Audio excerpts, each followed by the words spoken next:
puede vivir experiencias religiosas muy traumáticas y es interesante que todavía puede seguir siendo religioso. Lo único es que probablemente ahora es religioso dentro de la interpretación de las circunstancias que han advenido a su vida, ¿no? Y puede mantener una experiencia de fe, pero ya de manera distinta, distorsionada. En el caso de esta gente, pues los escolásticos decían que los hombres tenían una capacidad extraordinaria para penetrar los misterios de la existencia humana y para relacionar esos misterios de la existencia humana con los de Dios. Pero entonces la gente decía, oye, estos escolásticos no pueden ayudarnos a resolver el problema de la muerte, de la epidemia que estamos experimentando. ¿Para qué me interesa el conocimiento esotérico que ellos pueden estar presentando? Pues a la larga empiezan entonces a buscar elementos supersticiosos que abonen, que avalen en alguna medida su experiencia de fe. Claro, el escolasticismo en el siglo XIII se estaba desarrollando, pero se estaba desarrollando dentro de una élite. No se estaba desarrollando en todos los ciudadanos europeos. Por el contrario, Europa frente a los musulmanes tenía una gran desventaja en ese sentido, porque los musulmanes probaron estar más orientados a la educación que los europeos, y ante ello pues el pueblo empezó a interesarse menos en la educación escolástica y sí abrazar entonces la cosa esta de la superstición. ¿Cómo se hace el proceso de la superstición? Pues se acuerdan de aquellos procesos de peregrinaciones que se hacían allá para Roma, perdón, para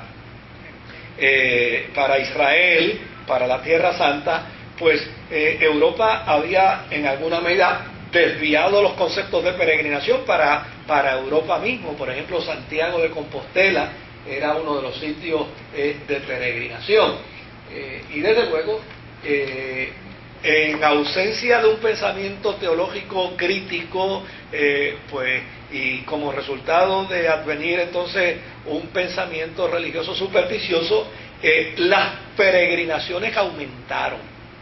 Pero cuando aumentan las peregrinaciones, también junto con ellas aumentan las reliquias. Todo el que va a Israel o viene con un poco de agua del Jordán, o viene con un poco de tierra de la Tierra Santa. Hay tanta madera que dicen que fue de la cruz de Cristo como para tender un puente de aquí a la Florida. Imagínense la gente con el cuento ese de que consiguieron un pedacito de madera de la cruz de Cristo. Pues ¿qué sucede? Como ya no se podía ir entonces hacia el área oriental, porque ya entonces ya eso prácticamente estaba en posesión de los musulmanes, pues entonces las peregrinaciones se habían desviado dentro de Europa con las famosas noticias esas de que María había venido a Europa, de que Juan había visitado Europa, de que Santiago había hecho su peregrinación en Europa, y desde luego empezaron a elegirse lugares donde decían, aquí estuvo Santiago, y es gracioso porque todavía al día de hoy usted llega a Santiago de Compostela y todavía los guías, sí, todavía dice, mira, aquí estuvo Santiago con la Virgen María, y uno dice, válgame Dios.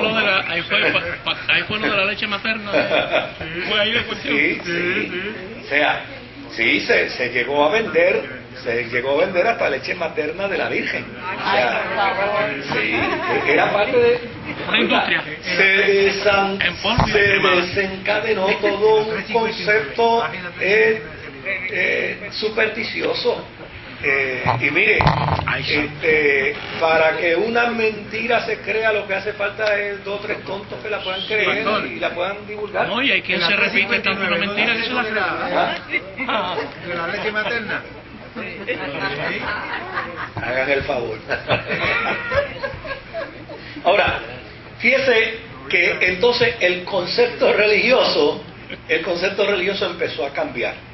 El desequilibrio empezó a ser entonces drástico, sobre todo inclinándose al área de la superstición. La muerte empezó a ser el tema más importante de la teología. Y empezaron a desarrollarse toda una serie de tradición teológica, como por ejemplo el concepto de la patria celestial, el castigo eterno, la disputa de los ángeles y de los demonios por el alma del moribundo. Y todavía hasta el día de hoy hay supersticiones sobre ese particular. Yo me acuerdo el día que se murió mi abuelo, todavía el pobre viejo estaba jadeando en la cama, y las tías mías estaban sacando el agua de los cubos y botándola para que el alma y que no se bañara en el agua, sí. O sea, se empezaron a desarrollar todo un montón de supersticiones de índole religiosa. Claro, se buscaban pasajes bíblicos. Ustedes saben, por ejemplo, que hay un pasaje bíblico que dice que cuando Moisés murió, el ángel contendió con Satanás por el cuerpo de Moisés. Entonces se empezaron a desarrollar toda una serie de fábulas, de historias sobre eso, donde la gente estaba viendo a un moribundo y claro, una de las cosas que producía la peste bubónica era una fiebre altísima. Cuando la gente tiene fiebre está delirando, y delira como resultado, y el delirio que tiene es una distorsión de los pensamientos que ha guardado. Por lo tanto la gente empezaba a delirar, y en ese delirio decía que ahí veían al diablo, que le quería llevar el alma, y por el otro lado que había un ángel, y todo eso empezó a desarrollarse, y empezó a tenerse. Y déjeme decirle, o sea, ahí debe haber empezado lo del túnel también. No, eso fue en la década del 70, lo del túnel. Pero fíjese qué interesante que yo recuerdo, mire, yo personalmente recuerdo pastores pentecostales que cuando una persona estaba muriéndose se quedaban con ellos hasta el final, hasta que la persona expiraba. Y la razón por la que se quedaban con ellos era porque ellos entendían que tenían que contender con los demonios que querían llevarse el alma. Y eso yo lo recuerdo. O sea, eso yo escuché a pastores pentecostales que, claro, y era muy normal que lo creyeran así, porque el pentecostalismo y el mundo evangélico del Caribe y de América Latina nunca se pudo desembarazar del todo de la teología católica. O sea, los religiosos que más se desembarazaban de la teología católica eran los calvinistas. Los calvinistas sí, pero hubo muchos movimientos evangélicos que siguieron manteniendo tradiciones. Bueno, todavía al día de hoy se ven evangélicos que van a las iglesias con mantillas. Sí, todavía.